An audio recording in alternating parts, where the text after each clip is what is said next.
Okay, we're now on episode 14. And this, I'm going to start this off in backwards order. I want to illustrate where we're going. That might be more helpful so you don't get lost. On the left-hand side of the screen, Haggai 2:22 is what Mary and Zecharias are quoting. And what we're going to see when I finish showing you the outline of Haggai 2 is that this is all a prophecy about the interplay between the Gentiles, to fulfill the prophecy to the Gentiles, and the birth of Christ. And both Mary and Zecharias are referencing this particular verse.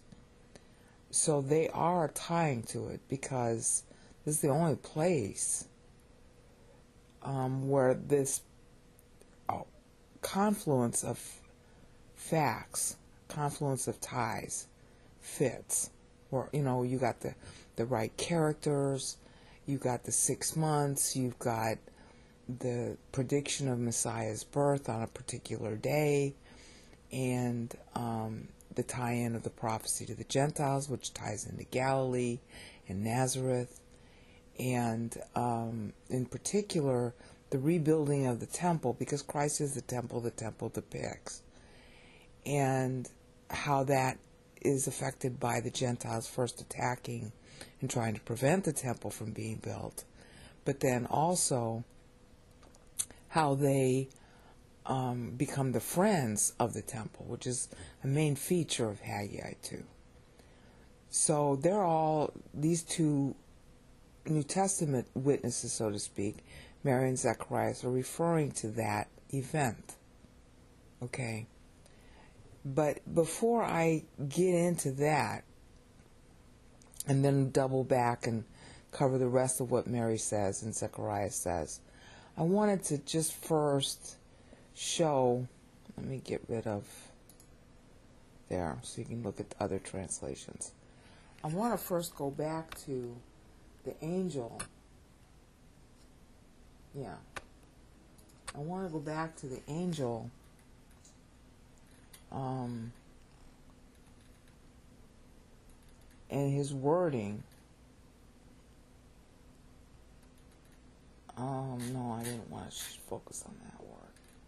That's one of the words that, remember, I don't remember if it was in episode 5 or 6. I was saying, I don't know why the Holy Spirit is,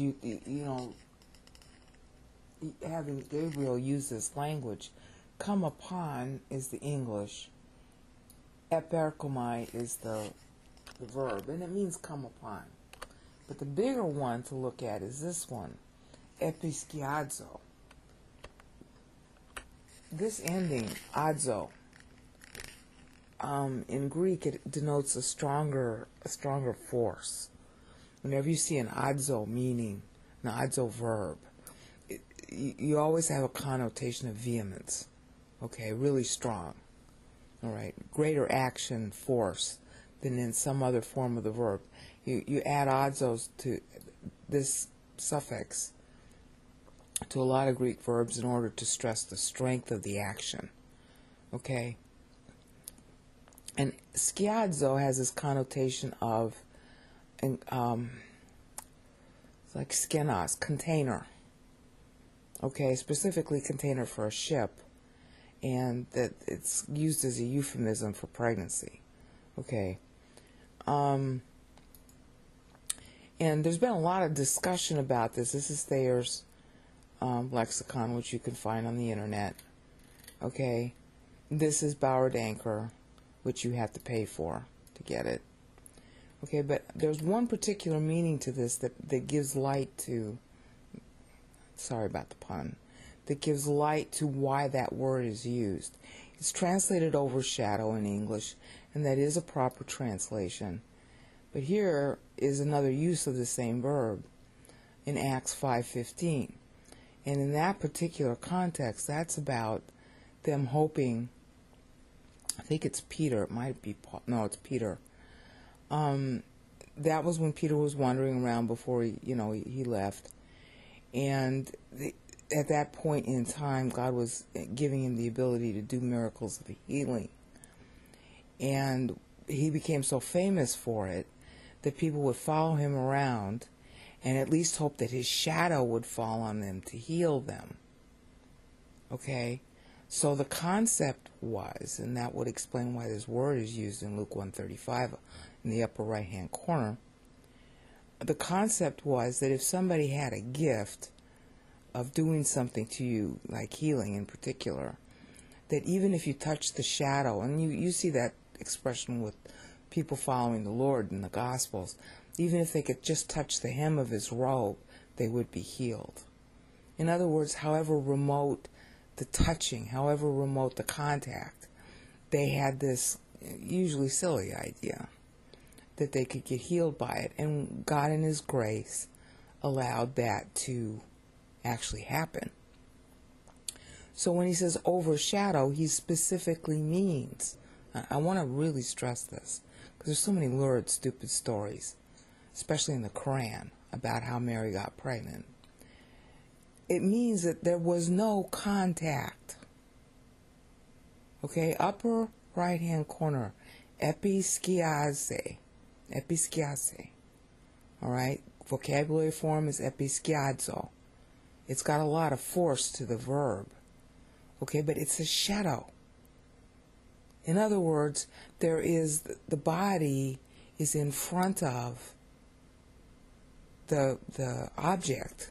There's no touching going on between the body and the object, and the sunlight it's like sunlight is first, then you got some body of some kind or a wall or whatever next, and then the ultimate object that's receiving the shadow from the wall is behind the wall, not touching it.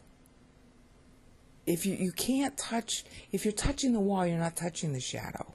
You have to be at some distance from the wall, with the shadow, of course, being at an angle versus the sunlight, in order for the shadow to touch you. And then even then, the shadow isn't really touching you. It's just a dark spot on the ground that you happen to be touching that part of the ground. You're touching the ground. You're not touching a shadow. You're touching a part of the ground that's in shadow. Okay? So this stresses the fact that there is no physical contact going on between God and Mary. And that really matters because there's, in the Miriam Surah, that's number 19 of the Quran, I think it's number 19, there is this incredibly lurid, stupid story that nobody in his right mind would ever believe, about some man who's really an angel who comes to an oasis where Mary is, and she's going to get pregnant and have her kid in this oasis all by herself. Okay, you have to understand, in that culture of that day, for a woman to be by herself, I mean, you might as well brand her a prostitute right then and there. Women were not supposed to be alone in that culture of that day, especially a young woman. An older woman, well, nobody cares. There's no real sexual issue there. But if you're a young woman, you were never left alone. Okay? You were always in the company of someone. So the Quran story about Mary is completely sick, and it really insults her. Just like the Catholic Church insults Mary by calling her a virgin all the time. I'll get to that in later episodes.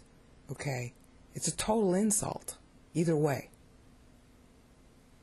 And this verb that you see highlighted in the upper right-hand corner in blue, and then that's the lexical entry in Bauer Danker that's also highlighted in blue, where it's showing the other usage of the same verb in Acts 5:15. That stresses the fact that it's the shadow on the ground, a darkened patch of ground due to something else at a distance casting a shadow. And you're touching that part of the ground, so you're touching the shadow only in that sense. You're not really touching anything but the ground. So the Holy Spirit did not touch her. You got that. Okay? The other one, come upon, is a ephemeral expression or something that happens. Okay? Something that comes to pass. All right? It can have a physical connotation. Okay?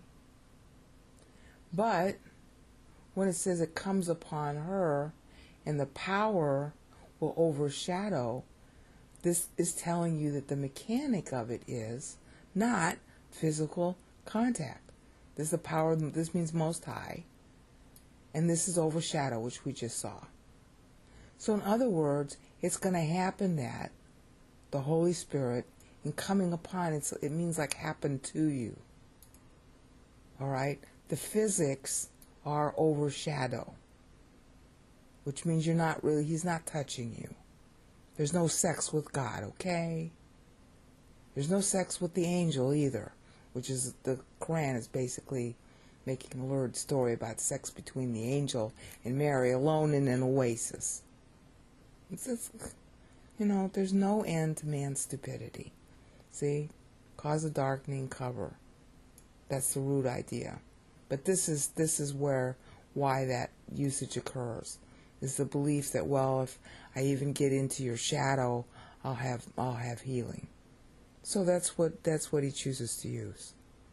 So in other words, she's going to know. And in fact, before this chapter is over, she's going to be pregnant. Before she even gets, while she's on her way to see Elizabeth, she's pregnant. Because by the time she gets to Elizabeth, which is maybe a day's journey or less, by the time she gets there, she's already pregnant. And so she leaves right after she gets this message, as you're going to see when I cover it. Right after she gets this message from the angel and he leaves, she goes running over to Elizabeth, which is a day's journey or less. Okay, at a time when, Purim was the time when people traveled. That's what they used to do. That's how they celebrated Purim, was that they would give gifts to each other and everybody would visit everybody else and thank themselves, for their freedom. It was a freedom holiday. And so while she's on her way to Elizabeth, she's pregnant while she's traveling. Yeah, because it takes like less than a nanosecond. And I guess, this is used to, liken it to, this kind of issue. Where, for a nanosecond, you happen to be in touch with the ground where the shadow is. And you're healed instantly. So it was instantaneous. There was no personal contact. Okay? And again, come upon is a sort of impersonal verb that's used of events. See? It can have a physical meaning, but see, to arrive, something that arrives. Well, they came from Antioch. All right? They arrived at place A from place B. Okay? You can arrive from a superior position. And of course, specifically Luke 135 is referenced by Baradanker there. To occur as an event or a process, happen, come about. Okay, that's the second meaning. And this is very common. Okay, it's used as a synonym. Just like we say, it came about that Joe Blow was at the store. Okay? And also, and this is really important given what we were talking about before, something that happens that's when Baradanker says Arlet, it means the Bible. Something exclusively unpleasant.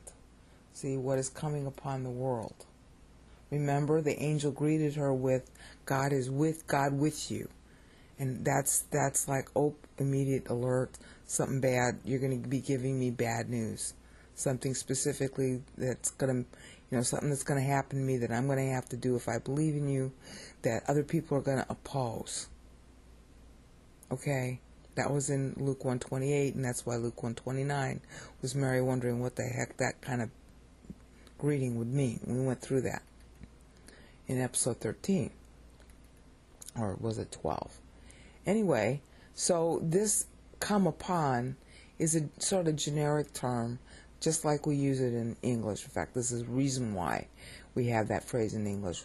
Most of our English usage comes from biblical usage of Greek and Hebrew words, because people learned the Greek and Hebrew in the old days. Okay, that's English language is full of biblical background to our English words. Maybe someday people will realize that.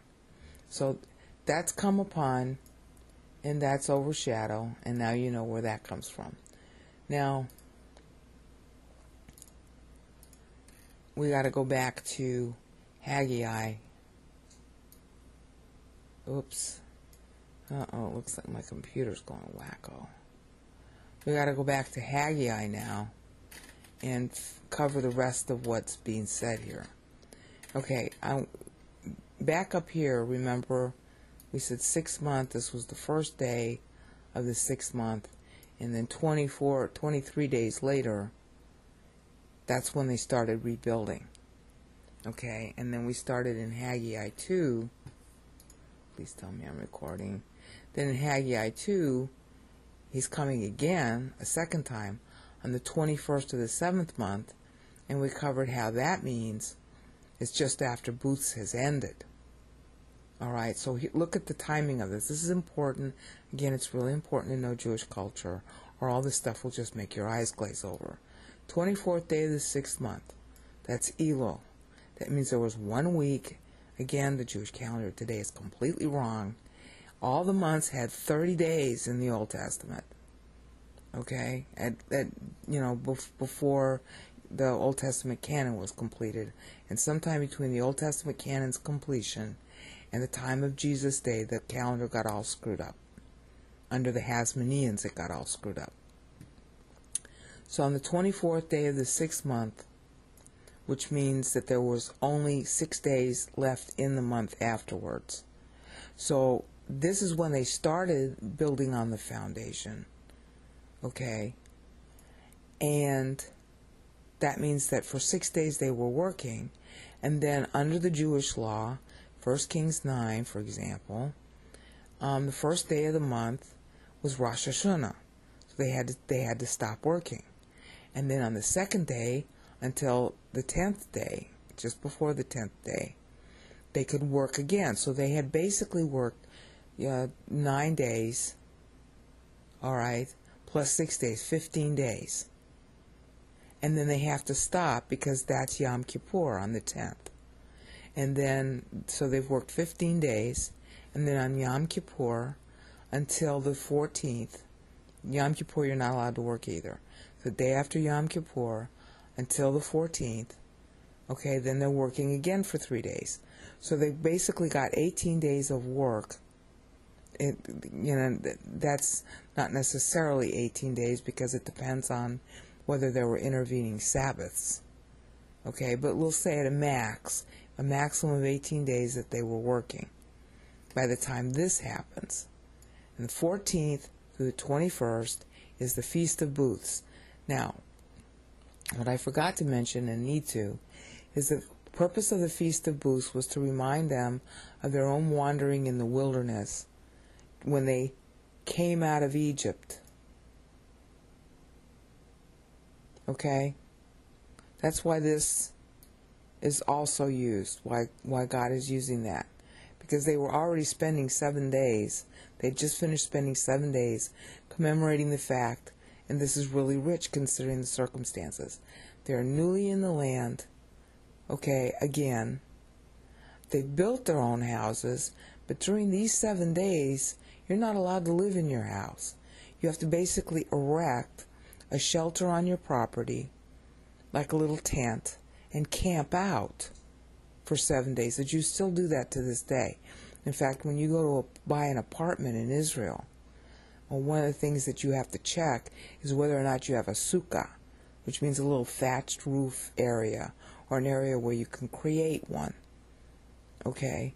Because when they have the Feast of Booths in Israel even today, you got to create those thatched roofs. And they make a whole bunch of them around the Kotel. The Kotel is the place where the Wailing Wall is. And they make a whole bunch of them around there. And they're supposed to, and they probably don't really do this, but you're supposed to live there. You're not supposed to live in your house. You're supposed to pretend that you're still in the wilderness, not having gotten into the land yet. So this would be really meaningful to them, to do this. This is they've been doing it now for, this is 522. Darius the Great is ruling. They got in the land, and the first time they did it was 537. And again, I've got to adjust maybe the calendar. So you're looking at about 15 years they've been doing that. All right. So when he says, the promise I made when you came out of Egypt, all right, that's why he's saying it. He's reminding them, and it'll be fresh in their minds, why they were at booths. Okay? And then the other correction I needed to make, abiding in your midst, okay, that's not the Hebrew word qereb. It's another word, but it does mean what I told you, standing right in the middle of you. Okay? Qereb means that too, but qereb has different connotations versus what's there. Okay. So now, in the next increment, we're going to get to this, because this is going to explain why Mary and Zecharias are using this verse.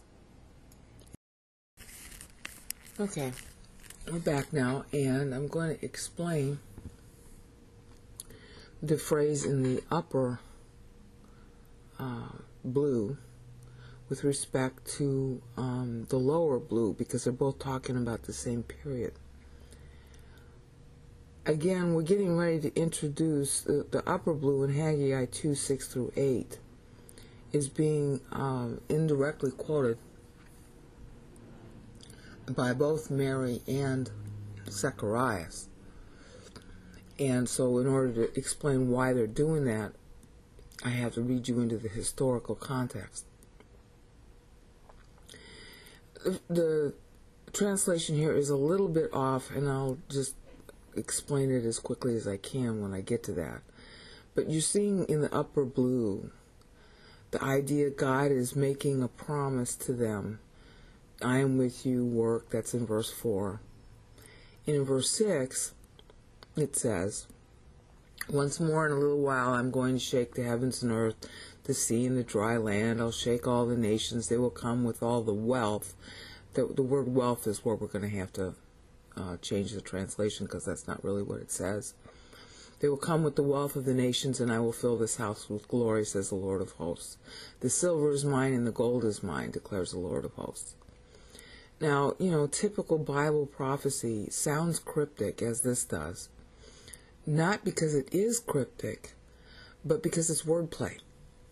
And that's why we all have so much trouble reading the Bible, is that we are not taught the cultural context of these words. We don't know the place names, we don't know the people names, we don't know the cultural loading of the words. They don't have the same loading in English. So our eyes glaze over when we read stuff like this. Most of Bible prophecy is worded in broad terms like this. And so, it sounds repetitive, and it's like, well, who knows what the heck this means?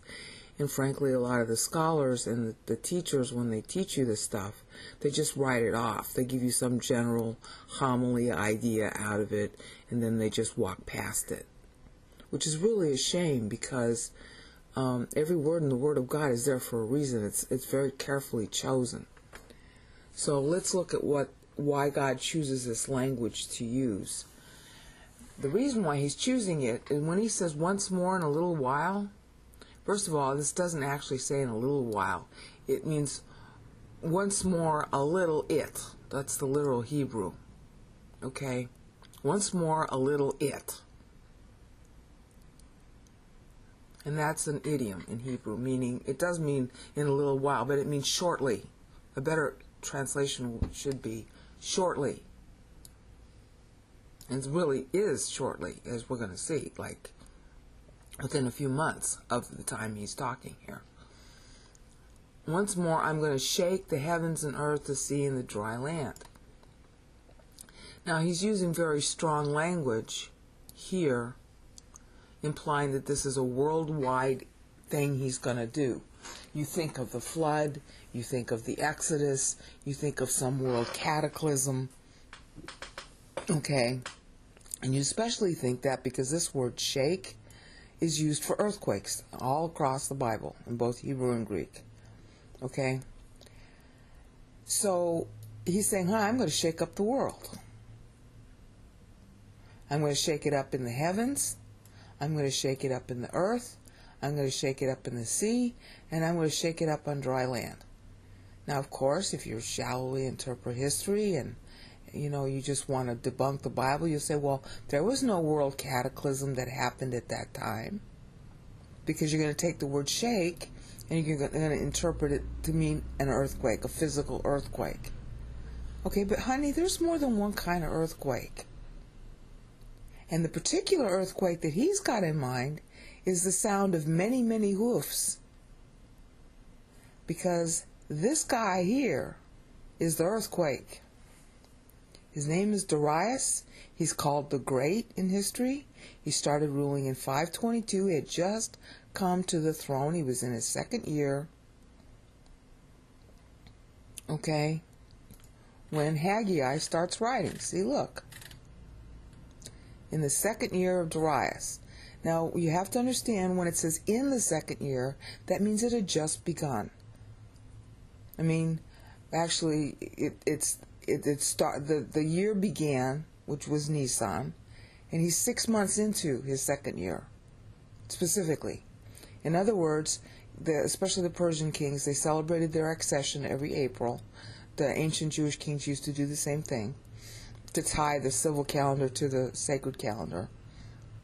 He celebrated his accession in April, Nisan, okay, which is starts in the vernal equinox of March, and the 6th month is 6 months from that accession date. So even though he might have come to power, and I got to go through why. Even though he might have come to power the 2 years prior, he starts his accession on the beginning of the new year after he takes power. Okay? So it's his official second year. He's really been officially reigning 1 year and 6 months. And if you know anything about rulership, especially in the ancient world, you're just brand new. Now this Darius the Great came to power because there was this, remember I said in was it episode 12? Cyrus was going on campaigns all throughout the Middle East because he was basically doing what Alexander would later do. And he was having trouble keeping Egypt as a vassal state. So his son Cambyses had to go, because Cyrus dies during his campaign. Cambyses, his son, has to go into Egypt to try and keep Egypt in tow, and dies while he's there. Meanwhile, back home in Persia, there were generals, of which Darius was one of them. The guy who becomes called Darius, this is a title. Okay, this is not an actual first name or second name. There were the generals busy fighting in a civil war while Cambyses was gone. They were fighting against another guy who's called Pseudo-Smyrnus in history. Smyrnus or Smyrnus. Cambyses had killed his physical brother and then went running off to Egypt to finish taking care of the Egyptian problem. And some other guy that was put up by a faction of Magi's pretends to be the dead brother because Cambyses hid the fact that he murdered his brother. So the guy came to be known by scholars today as Pseudo-Smyrnus. And that guy ended up ruling for a while, and his backers were the Magi. Well, the generals were against the Magi, and they finally defeated and really killed Pseudo-Smyrnus. All right, and the guy that they finally, put up on the throne, who was, I don't know, he was kind of like the Diocletian of his day, except he was much more enlightened, was this guy that is known to history now as Darius the Great. And he comes to power in 522. So when the Lord says in Haggai 2, in just a bit, shortly, soon, like, next month actually, I'm going to shake the heavens and earth, the sea and the dry land. This is the guy who's the earthquake. He changed the Middle East. Okay, he's the Augustus of Persia. This guy was a great administrator, and he consolidated all the gains made by Cyrus and Cambyses. So from the Carpathians, okay, Carpathian Mountains, all the way down to the Nile, that was his territory.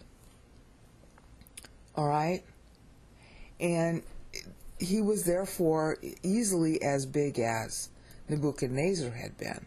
And this guy was a great organizer. He took a lot of his clues from the days of Daniel. He must have done a lot of study or something. And he organized the whole region into such a great state of affairs that there was an unheralded peace. I mean, there was just an unusual amount of peace due to this guy coming to power. And his son would be the guy that, is the king who fell in love with Esther. Okay? He ended up, this is the Darius that ended up going against the Greeks. Okay? And then he dies while, I'm not sure if he was still on campaign or not. But his son is the son that ended up going against the Greeks at the Battle of Salamis, and came limping home, and that's why he had his little party, and that's why you had the story of the book of Esther. They had to do something to cheer him up. Okay? So he wasn't as great as his dad. I mean, he was smarting from a defeat by a little tiny nation of Greeks when he had millions and millions and millions of people in his army. When you see the movie, which is really horrible, I hated that movie, the movie 300 with Gerard Butler, when you see all those troops all split out like that, that gives you some sense of the power of Darius. That was that king that's depicted there. Okay, I believe it's that one. Battle of Marathon. I forget the difference between the Battle of Marathon and Salamis. Marathon, wasn't that 390? So that would have been this Darius the Great. He died in 485. I want to say it was 45. 522, 485 or thereabouts. 46. 380, yeah, 486. Something like that. Anyway, this is the guy who's in power. So when God says, I'm going to shake the heavens and the earth, he's talking about this guy who's just come to power. And he's not, they're going to know very quickly what he means by this. And then he follows it up. I'll shake the nations. See, it's not physical earthquake. It's the nations he's shaking. You don't shake the nations by means of a physical earthquake. You shake them by means of a radical change in politics. I will shake the nations. Now, when he's saying shake, it's the word for earthquake. And then it says they will come with, and it's not the word wealth. It means, the Hebrew just says they will come, the desirable. Okay? It's an adjective, desire, delight, in a human sense of anything that that delights your senses. Okay? That you would praise because you're so pleased, your senses are so pleased. But this is a singular word here. It's just they will come, the delight of all the nations. Now, in Hebrew, this has got a connotation of the place that they come to is their delight, meaning the temple. Okay? And I will fill this house with glory, and that's literally what it says in the Hebrew. The mala is used as the Hebrew verb here, and that's the kind of filling you do when you fill up your belly, you fill up your coffers. So you can understand why the translators translate the word desire, it's really desirable, but used as a noun in Hebrew. You can understand why they call that wealth, especially since silver and gold is here in the next verse, and he's talking about mala, fill, with glory. But he's talking about the Shekinah glory. He's talking about glory of reputation too. So you can see why they picked the word wealth. And yeah, wealth is a desirable thing. Wealth is something that pleases the senses. But that's not what the word is. And then in the LXX, they translate what's the word wealth here? With the elect ones. Eklektoi. Eklekta, literally. The elected things. The elected ones, used in a neuter sense. Okay? So, the implication is that the people who come there, the people who come to the temple, are the ones God chose to come. So the first meaning in the Hebrew and the Greek has to do with the people, the Gentiles coming there. See, shaking all the nations, this means Gentiles. It's the Gentiles who are coming, and they're coming to the temple. That's why it says with. There's no actual preposition with in the Hebrew or the Greek. It's their coming. They come. And they're coming to some place, and that some place is called desire in the Hebrew. Except the Hebrew ad isn't there, so it's double entendre about who they are versus where they go. And the who they are is what's the focus of the LXX translation, which is ta klekta, the chosen ones. And it's using neuter. The chosen things, the chosen ones. Dual entendre. And it's God who's filling the house, not the Gentiles. It literally says, I will fill this house with glory. That's God talking. And then, of course, the next verse, silver and gold. So what Zerubbabel and them are hearing that they don't immediately understand, or maybe they do, but poetically expressed, is, hi, you're concerned about getting your work done and the trouble you're under because you're surrounded by enemies who don't want this temple to be finished. But you just wait, just a little longer. You just wait. I'm going to shake heavens and the earth, and this is a phrase that means that nothing's going to stop God from getting this to happen. I will shake the nations. Now he's being more specific as to what he means by shake. Okay? I'll shake the nations. That's like an earthquake. That's not like shakedown in English. That's like earthquake. And it's a political earthquake, which this guy is. Okay? And they, meaning the Gentiles, see, they references these people, will come desire of all the nations. Meaning that they want to go to the temple. They want to go there. They want to worship there. And then God will fill the house with glory. And then he's making reference to the fact that they're going to have enough money. Now watch this in the lower window. I'm going to have to pull this up.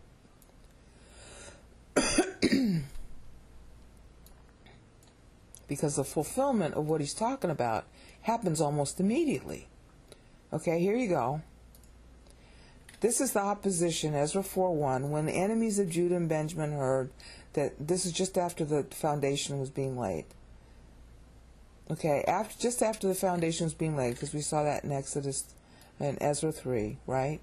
And they're crying, because the foundation is so small. It's only 60 cubits, which is about 90 feet square. All right? Because that was what they were allowed to build, as we're going to find out. All right? Now the enemies want to pretend to be your friends. When anybody's nice to you, honey, the minute you hear somebody be real nice to you, your guard should go up, a red flag should go up. This person wants something from you. Count on it. Okay? They're trying to butter you up, and that's exactly what they did. Zerubbabel wasn't stupid, and the son of, the high priest wasn't stupid. They're all, nope, sorry. We're going to go and obey King Cyrus's commandment, which we saw that began Ezra 1:1. All right? The first year of Cyrus is the first year that Daniel is back in the good graces again. Remember, he was under Nebuchadnezzar.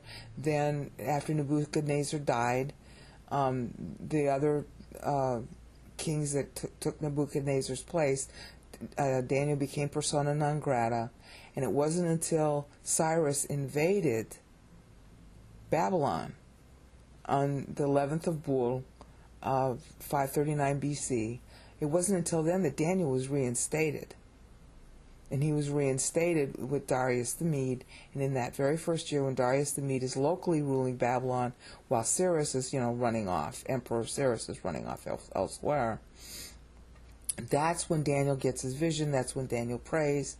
And that's why it's saying the first year of King Cyrus. As soon as Daniel prayed, God answered the prayer, because Daniel picked the right year to pray in, which was the 49th year of their exile. And I go through that in my Psalm 90 videos, showing you the meter that Daniel uses, so you know exactly when Daniel was making that prayer. He timed it. And his own meter in his Hebrew shows you that. And I spent many videos on that, which you can see in the Psalm 90 playlist. Okay, beginning about episode 19 or so. Okay. Now, so we are back now. This is now the first year of Darius the Great, who's just come to power. The beginning, middle of his second year. And this is a flashback to the second year of Cyrus, when they were in the land just finishing the foundation.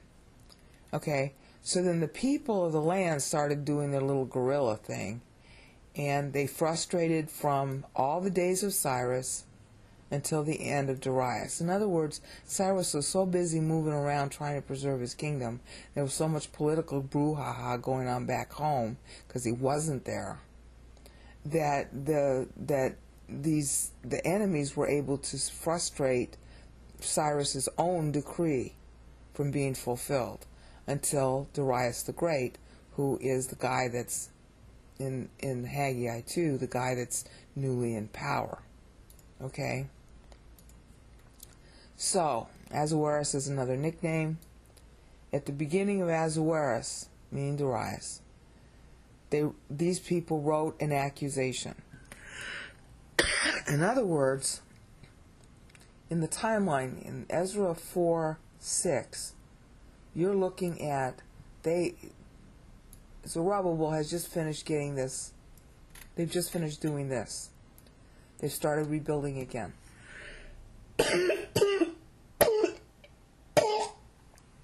Okay?